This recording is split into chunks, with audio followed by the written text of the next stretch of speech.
আলহামদুলিল্লাহ ওয়াসসালাতু ওয়াসসালামু আলা রাসূলিল্লাহ। কোরআন খতমের হোক, কোরআন তিলাওয়াত করে কোনো একটা বৈঠকে হোক, আলাদা কোনো দোয়া আছে কিনা? যেমন সাদাকাল্লাহুল আযীম, এখন আল্লাহুম্মা আনিস ওয়াহশাতি, এটা খতমের পরে, আর ওটা হলো তিলাওয়াতের পরে। এগুলো কোনোটাই সাব্যস্ত নেই। বরং বর্ণনায় আসছে যে আল্লাহ নবী সাল্লাল্লাহু আলাইহি ওয়াসাল্লাম যখনই তিলাওয়াত করছেন, কোনো বৈঠক থেকে শেষ করে উঠছেন, সালাত শেষ করছেন, তাইলে সালাতের শেষেও, আর আলাদা এক বর্ণনায় আসছে ওযুর পরেও, হাদিস সহিহ, সুবহানাকাল্লাহুম্মা ওয়া বিহামদিক আশহাদু আল লা ইলাহা ইল্লা আনত আস্তাগফিরুকা ওয়া আতুবু ইলাইক। এই দোয়া মোট 4 জায়গায় পাওয়া গেছে। একটা হলো কোরআন তিলাওয়াতের শেষে, আরেকটা হলো সালাতের শেষে, আরেকটা হলো বৈঠকের শেষে। তা আমাদের বৈঠকেরটা প্রায় সবারই জানা।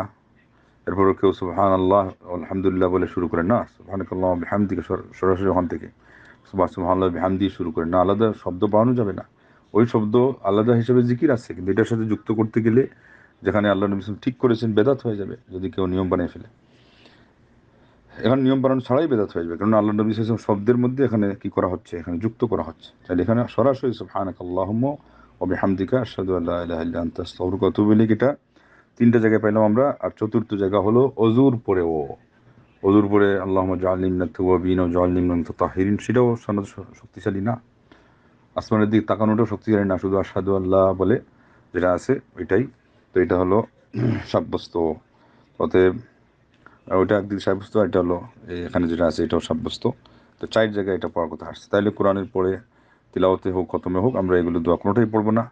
কোরআন তিলাওয়াতের পরে সাহাবাদের থেকে কিছু আসছে যে এত বড় একটা আমল হয়েছে, দোয়া কবুল হয় পরিবার পরিজনের কিছু মানুষকে নিয়ে, তিনি একা একা, তাও এটা অনুষ্ঠান হিসাবে না, যার যার তার তার ফ্যামিলিতে।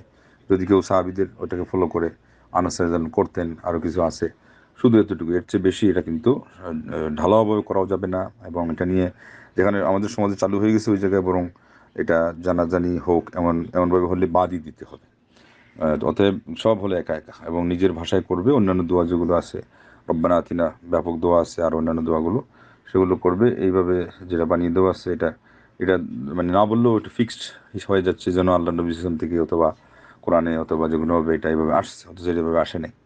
এই ধরনের এগুলো হবে না। এমনকি কোরআন খতম আনুষ্ঠানিকতার মাধ্যমে যেগুলো করা হয়, এগুলোও বেদাত।